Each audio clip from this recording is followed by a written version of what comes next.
ইসরায়েলের বিরুদ্ধে পূর্ণ প্রতিশোধ না নেওয়া পর্যন্ত যুদ্ধবিরতি নিয়ে কোনো আলোচনা নয়, এমন কড়া বার্তা দিয়েছে ইরান।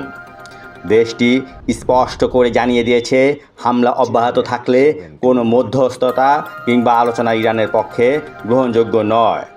রোববার 15 জুন বার্তা সংস্থা রয়টার্স এক প্রতিবেদনে জানায়, মধ্যস্থতাকারী দেশ কাতার ও ওমানকে এই অবস্থান জানিয়ে দিয়েছে তেহরান।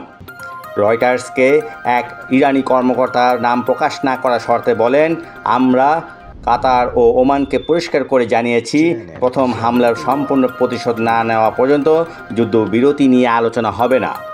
এর আগে ইসরায়েলে বিভিন্ন সংবাদ মাধ্যমে দাবি করা হয়েছিল, ইরান যুদ্ধবিরতির লক্ষ্যে কাতার ও ওমানের সঙ্গে সংযোগ স্থাপন করেছে। তবে এ তথ্যকে পুরোপুরি মিথ্যা হিসেবে উড়িয়ে দিয়েছে তেহরান।